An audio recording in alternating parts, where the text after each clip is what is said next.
All right, Mopar people, welcome back to the channel. I'm Justmoparjoe. Today we are working on our CRT SFI approved transmission install. And you say, well, you've done that in the past. I have. It's got a CRT Transbrake in it now. I need to get it flipped over, put in my CRT filter adapter spacer, basically. See the O-ring there? And the filter in, and then I can install that dude. So I want to bring y'all along for that. I need to run a little single wire to go to the Transbrake itself in the back. I need to hook back up my switch in the car. Once upon a time, I had a Transbrake valve body in this car, but I'd never had a two-step. So I tried to Transbrake it on the highway, and I didn't have a way of controlling RPM except using my foot. It didn't work very well.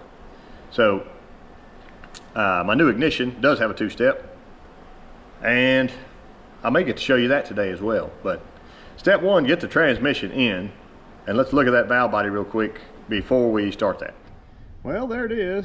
I got serial number 850.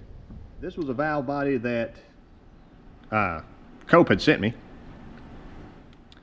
And we were going to trade valve bodies. I was going to send him mine back for a core.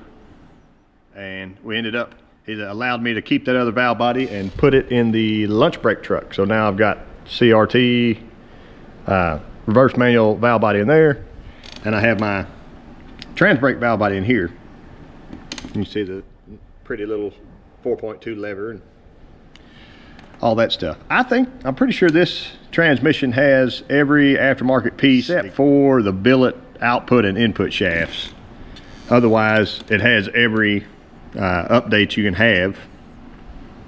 I may be wrong. Drew can comment and say something if he'd like, but he built this for the second time. Actually, he went through and checked everything, and it was still going wonderful. It just, while you're there, you might as well. And I can get our adapter put on, or our spacer put on, and our filter on. Flip this baby on. This would be what I call my Transbrake converter.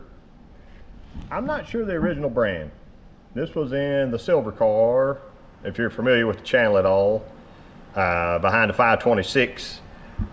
And I was just going to stick it in and run it, but I thought, you know what, I'll send it to Mike Iben at Top Line Converter. He's my converter man.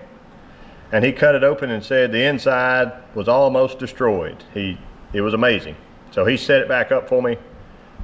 It's actually set up pretty tight so that when I let off that Transbrake button, it's going to hit. So that'll be a fun experience.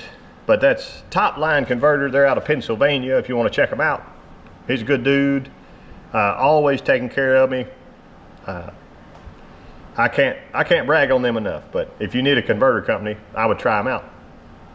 I'm going to get this thing stabbed, and we're going to see what kind of day we're about to have.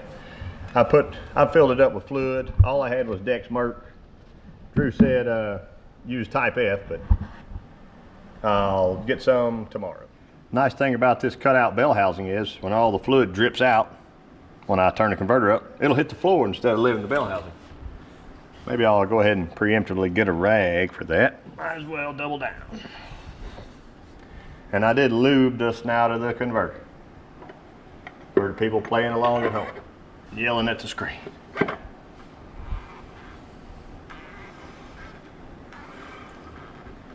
Didn't really have much of a spill, that was good.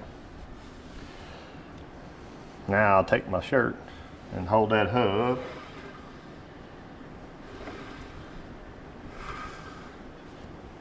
If it hadn't went in yet, I like to pull it back just barely. Give us a little bit.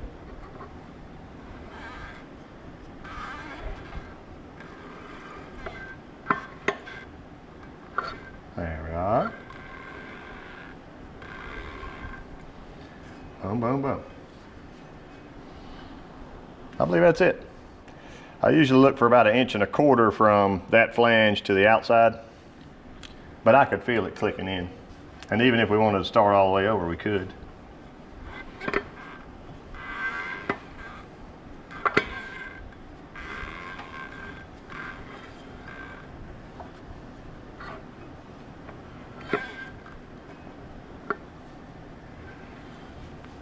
There it is. If you will recall, usually your bolt holes, the converter will only bolt up one way, and I'm too lazy to take this off right now. See, it is CRT Performance SFI. It doesn't have a date on it, never had a sticker, but once upon a time it was SFI. Anyway, that was for Deke Denny. He's the tech inspector man for the No Name Nationals. That is 7 inches center to center. This one is 7 inches center to center. The top one is 7 inches center to center. And the bottom, it's going to be our friend. If I can hold that correctly, is about 7 1/4. So let's go to our converter.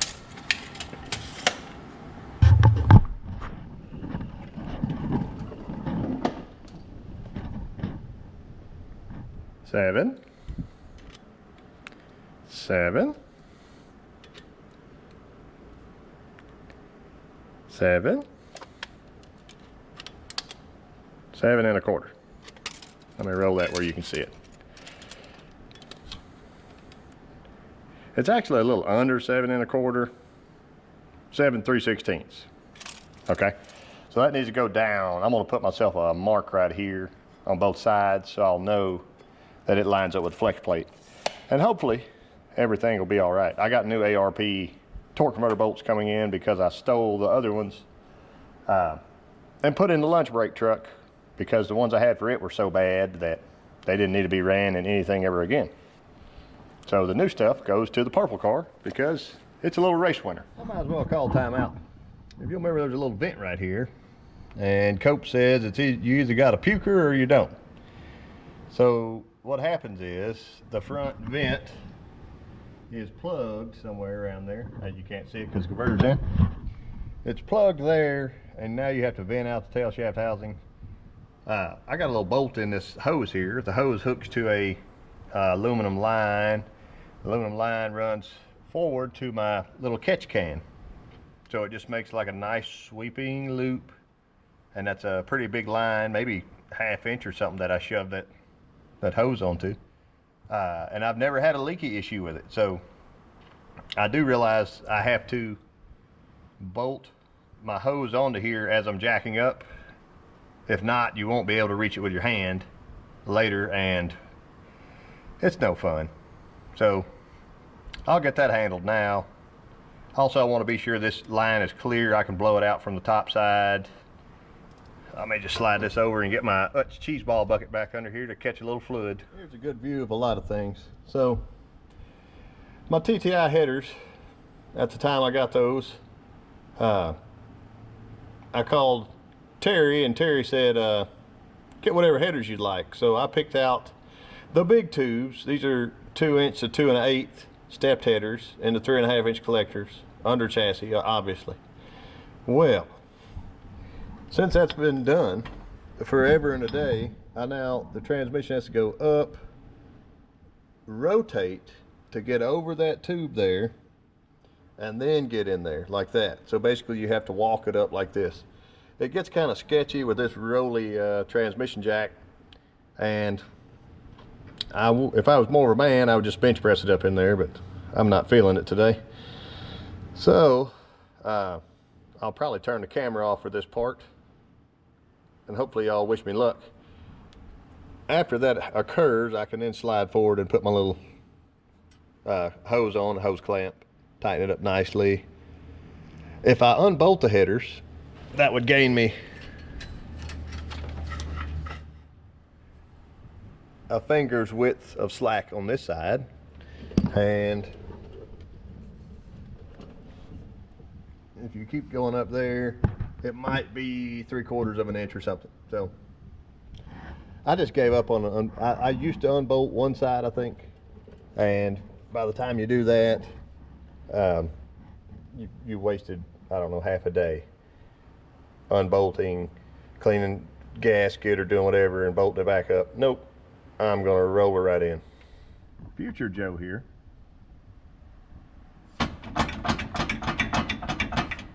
I loosened that header. I had to. This thing was killing me.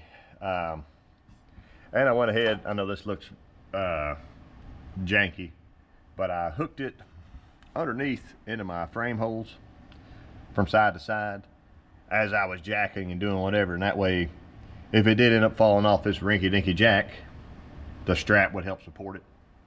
It's kind of cradle it, sorts.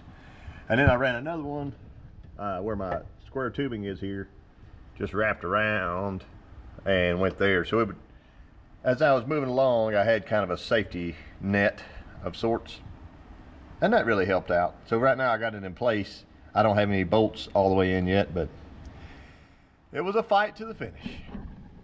Well, here I am. I got to pull this transmission out. The converter, when you bolt the bell housing up to the engine, starts to bind. And then I got my long ruler out, measured from here to there, and I only got 1 inch and barely a 1/16. I need 1 1/4 inches. So I didn't tighten it up all the way, but it's gonna be sad because it took me 2 hours to get it into this place. And I spun this and spun this and spun this in its current position, and I had Jay even twisting the tail shaft just in case, and every gear just in case, and it's not working. So next step is pull this out. I'm gonna pull the converter out and stick the transmission, probably stand it up in a way that maybe you've never seen before on YouTube. I don't know, but it's got a seat deeper than that because it will not work. And I've never had this converter in this transmission before. I've got my old converter. I could try just to test fit and see if it'll clunk, clunk, clunk right in. But I think I need another clunk currently. And if you can see that distance in there on the back side, I don't think we're deep enough. Bolted in. Here was my deal. See that converter now? That's what you want. Everybody knows that. There's a mid plate right here now, and mine doesn't actually do anything except space the transmission away from the converter. I was talking to Drew and I said, do you remember, did the other car that this converter came out of, the other car that this converter was in, it had a mid plate. So after measuring this one versus my old one, I measured every distance, mostly flip it over and check from the pad to the actual bottom of the hub. This one was less. It was less by 1/8 of an inch than the other one.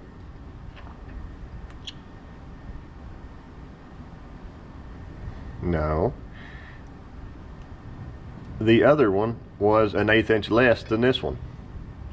So it was built into the converter. I'm not sure what company made this converter, but I've confirmed it 3 different ways now. So this is ready to bolt up. I got my new ARP bolts in. I'm bolted up around the bell housing. I need to put my header back on. Small stuff, but we're almost ready to try. I got to brag on my new dipstick as well. It's a locker. Bolts to the back of the block. It's got that nice little grommet. You slide the grommet in, then you can slide your dipstick right in. It seats wonderfully. It's so much easier to install than the old factory type. I got one here that I was using forever, and it just, I don't know, it never would quite seal right. In the past I've had really good luck with them, and then you get a bad one that's a little out of shape or whatever, a bad O-ring or something bad, and it doesn't work. But this one should be pretty much foolproof.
gears.